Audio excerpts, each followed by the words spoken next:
Haleluya, selamat pagi Bapak Ibu Saudara-saudara yang dikasihi Tuhan. Kembali pada pagi hari ini kita akan mendengarkan sebagian daripada firman Tuhan. Dan firman Tuhan pada pagi hari ini saya berikan judul Padang Gurun Menjadi Taman Tuhan. Sebelumnya kita akan membaca terlebih dahulu di dalam Yesaya 51 ayat yang ketiga. Yesaya 51 ayat yang ketiga saya akan bacakan. Sebab Tuhan menghibur Sion, menghibur segala reruntuhannya. Ia membuat padang gurunnya seperti Taman Eden dan padang belantaranya seperti Taman Tuhan. Di situ terdapat kegirangan dan sukacita, nyanyian syukur dan lagu yang nyaring. Ya, janji firman Tuhan yang luar biasa yang datang dalam kehidupan bangsa Israel. Tetapi saya percaya firman Tuhan ini bukan hanya untuk umat Israel, tetapi juga untuk kita orang percaya. Janjinya jelas, ya, firmannya jelas bahwa Tuhan sanggup mengubahkan padang gurun menjadi taman Tuhan.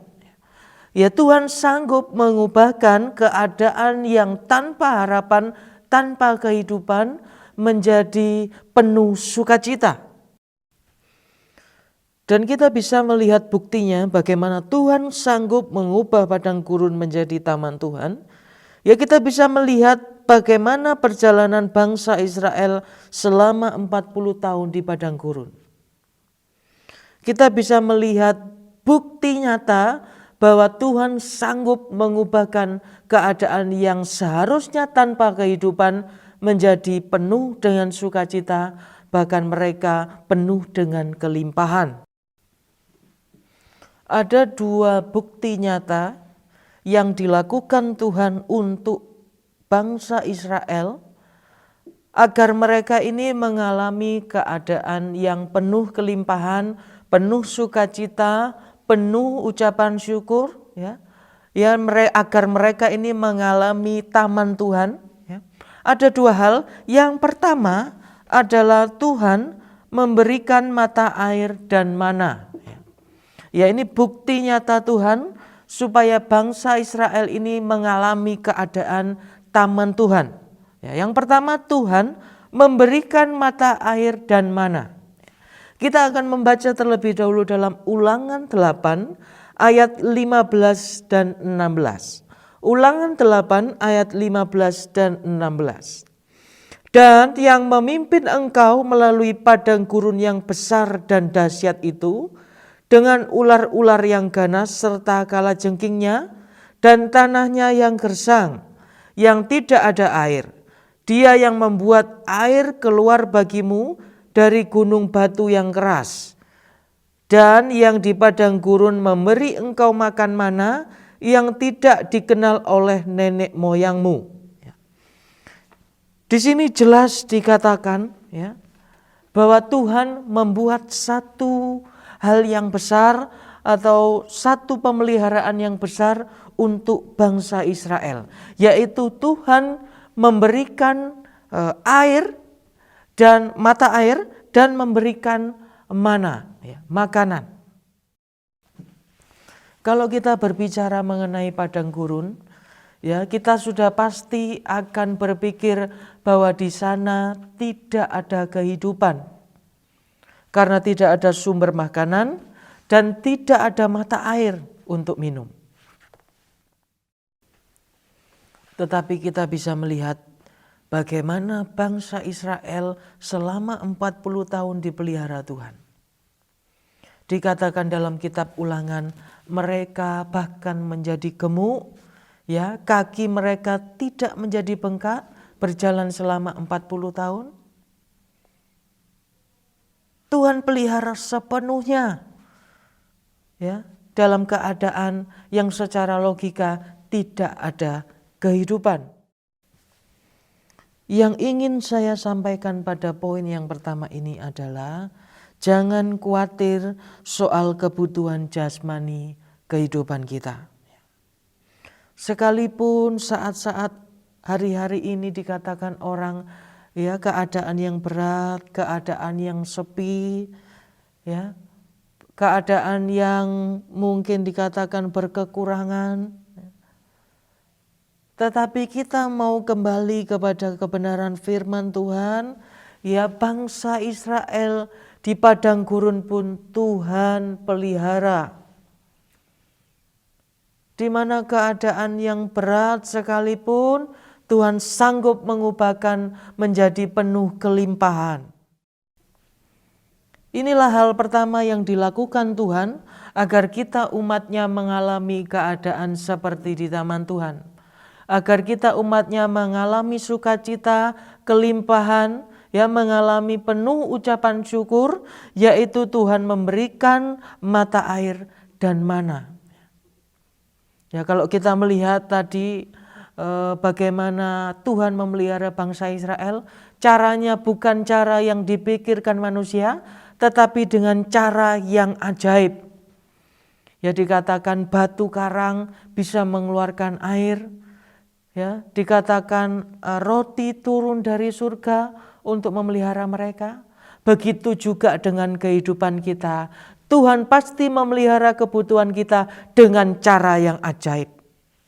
Dan hal yang kedua yang dilakukan Tuhan agar kita umatnya mengalami keadaan seperti di taman Tuhan adalah Tuhan memberikan tiang awan dan tiang api.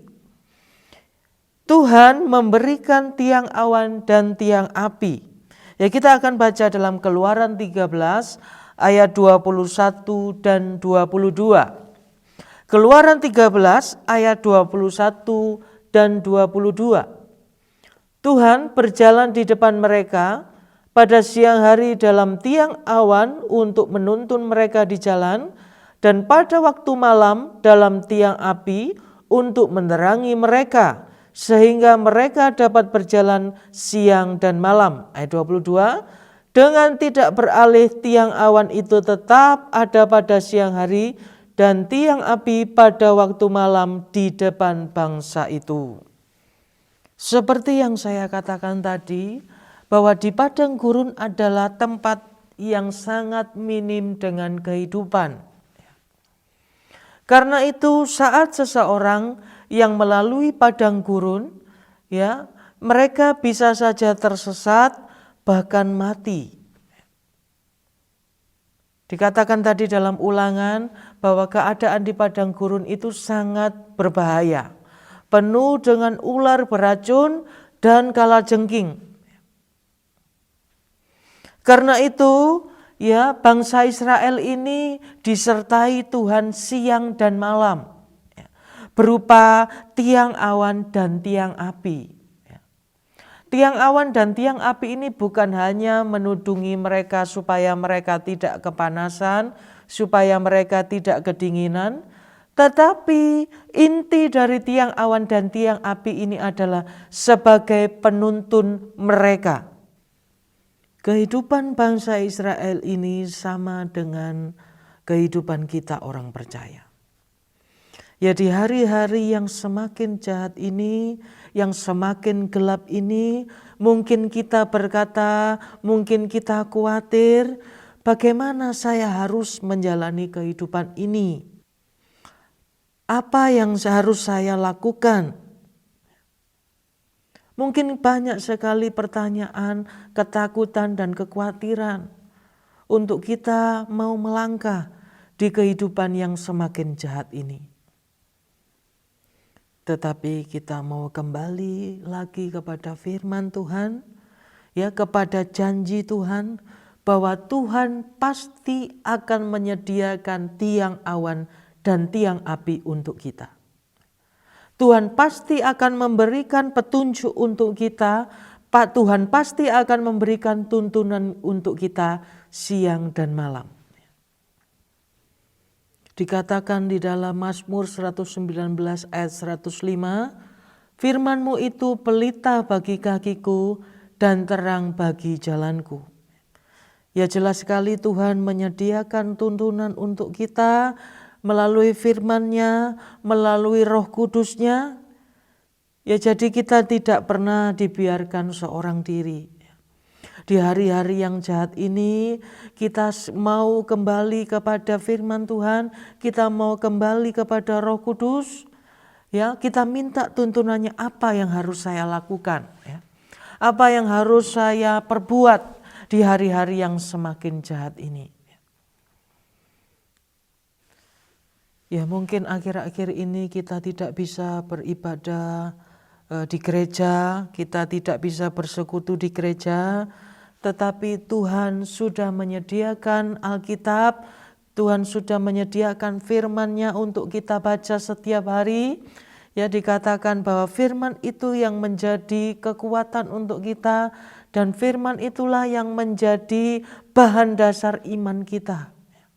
Ya, jadi kalau kita ingin mempunyai iman ya yang mengalahkan dunia, dikatakan kita harus membaca firman Tuhan setiap hari. Dan saat kita membaca firman Tuhan, kita juga perlu tuntunan Roh Kudus yang membuat kita mengerti firman itu.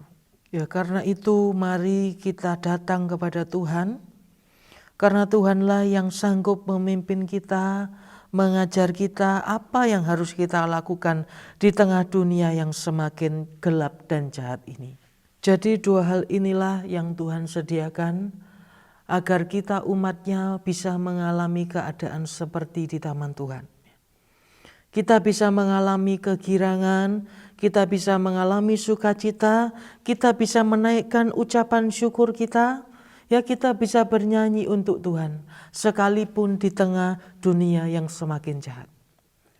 Ya, dua hal inilah, yaitu Tuhan pasti akan mencukupkan kebutuhan kita, Tuhan pasti akan memberikan mata air dan mana untuk kita, dan juga Tuhan selalu memberikan tuntunannya berupa tiang awan dan tiang api. Tuhan pasti memberikan firman-Nya, Tuhan pasti memberikan Roh Kudus-Nya untuk kita menjalani kehidupan ini.